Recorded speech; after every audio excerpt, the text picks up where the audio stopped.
Yeah. Yeah. It's not the RTC real-time corruptor, it's something else. Subbucha, Water Dragon Scale, ho ho ho. I'm gonna use the Water Dragon Scale to get me some goddamn goddess cubes.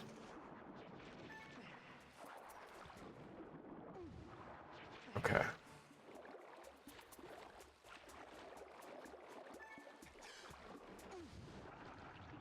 There you go. Now I've got it. I'm back to normal with my swim.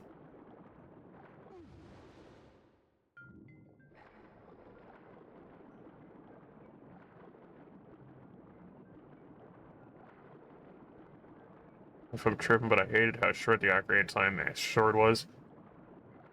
Yeah, I feel, but then again, it was the first 3D Zelda that was made. You gotta give it that, because they had to work with limitations on what they had at the point. Or at that point of making it, or whatever you want to call it.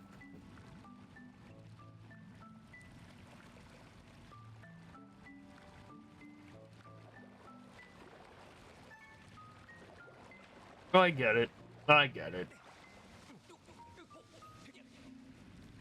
That's why I always do the big Goron sword.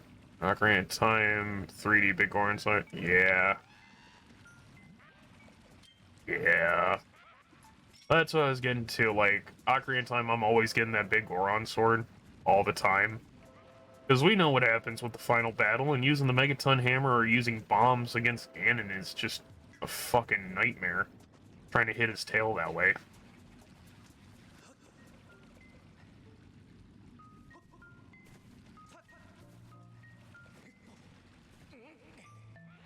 The moment turn adult. Yep. Well, that's the thing. So what I do, Dave, is the moment I turn into adult Link, like every time I play Ocarina of Time, it's different. But the way I usually do it is Deku Tree first, right?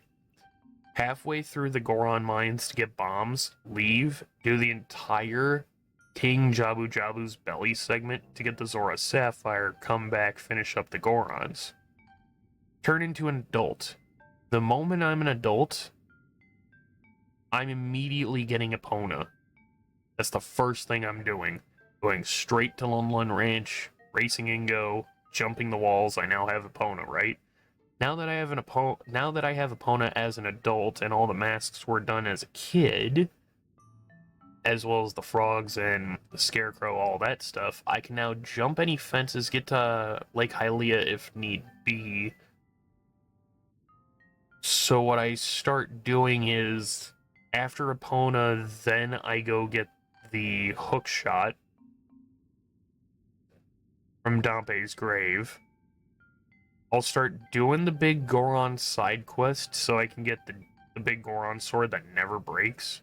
But yeah, no, I get you 100%. Just easier that way, you know? Oh, I should have paused. I should have paused. I should have paused instead of trusting myself with 2 Joy-Cons on my leg. Fuck. What I do is get out Ocarina, then wait, Epona, then the hook shot. The menu at Forest, Iron Boots, Unfreeze, King Shot, Volcano Slime, yeah. You could do that, but if you warp by using one of those warp songs like Minuet of Forest or what do you call it, Bolero of Fire or Serenade of Water, since you're using the Ocarina of Time to bend space-time and reality to warp from one side of the kingdom to another, that completely negates the side quest, and there goes the like the ones that are timed, right?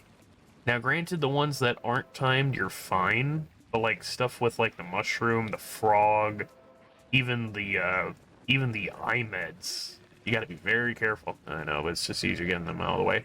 Yeah, yeah, I guess. Yeah. When it comes to the dungeons as an adult, though,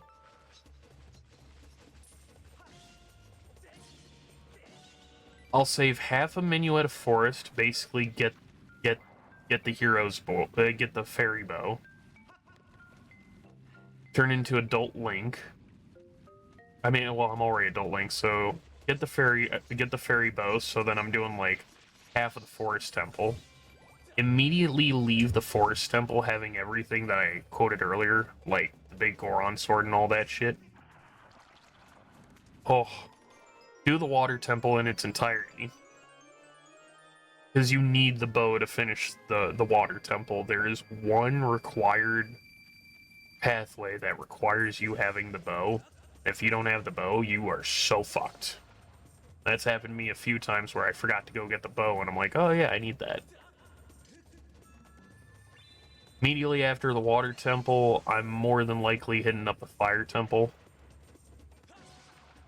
After the fire temple, I guess I'll finish up the forest temple, because you can't turn into a kid until the forest temple's done. That's the thing.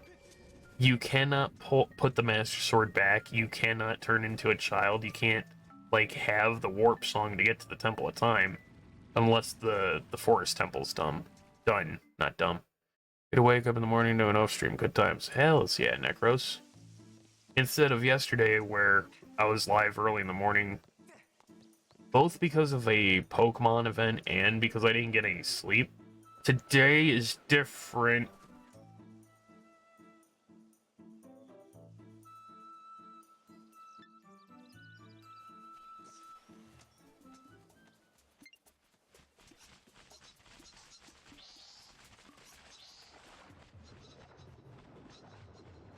Today's different because I actually got some sleep for once. You know. I never played Arcane until I played my I did the tree together with the cavern and then spent an hour with a fucking funny go. Yeah. Very nice. Very nice, Dave. Yeah, getting people into Zelda or Pokemon. I've done that with Mrs. Oaf and yeah. There you go.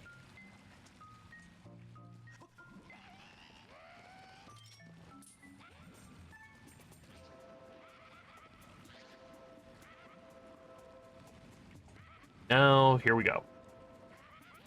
Be exact, just I swear, bombs. Nice. Last purple Zelda you beat was Phantom Hourglass years ago. Damn it.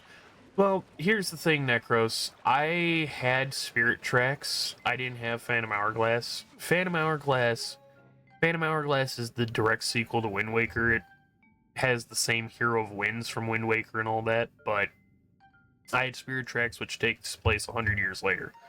I did not like either one of them. If anybody who's played Phantom Hourglass and Spirit Tracks has played those games, you know what I'm about to say.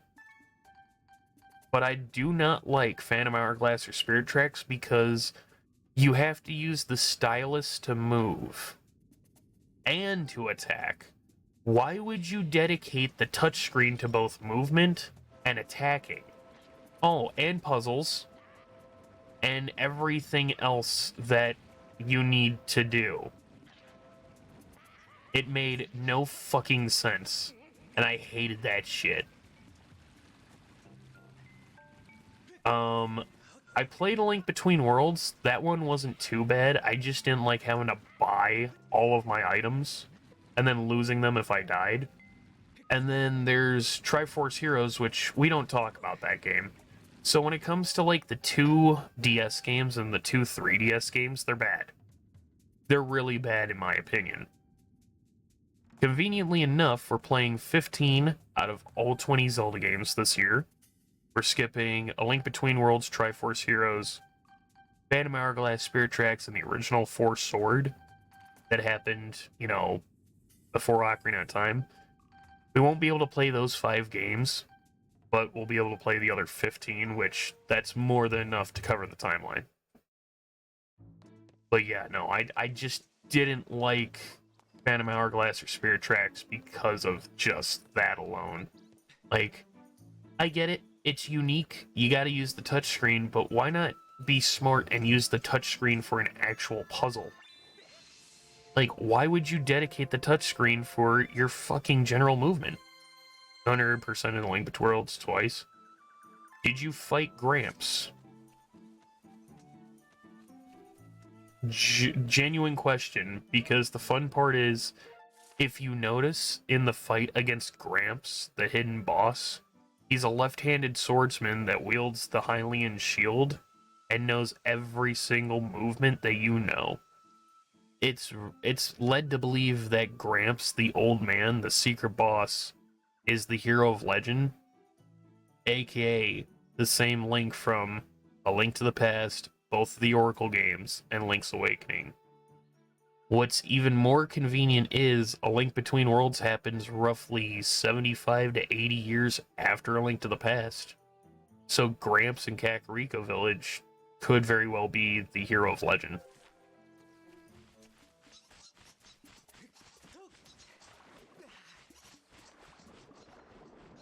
Played one of the Oracle games? Very nice. Oh yeah, I love the Link's Awakening remake, Necros. That's another instance of I don't know if I'd be able to go back to the original hardware or not with that. I mean, yeah, we have the Game Boy cabinet on here, but even at that point, Minish Cap is fun. Yeah, I had Minish Cap on the GBA back in the day, but I never finished it, so that's gonna literally be the next Zelda game after Skyward Sword. And it's Vadi's first appearance. It's Minish Cap, Four Sword 1, then Four Sword Adventures for the entire Vadi storyline. Granted, we won't be missing much with Four Sword 1, you know.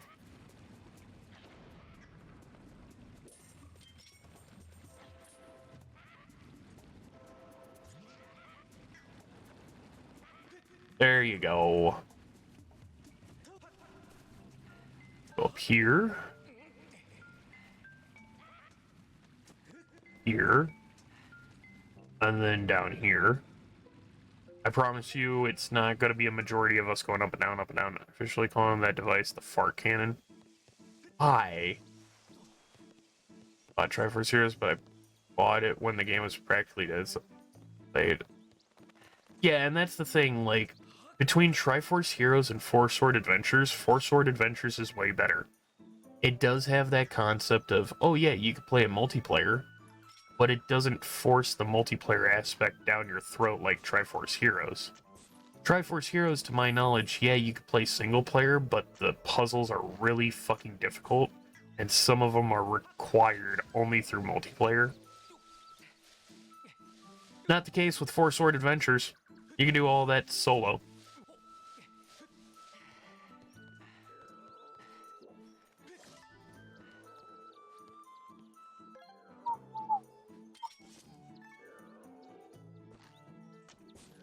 You and you.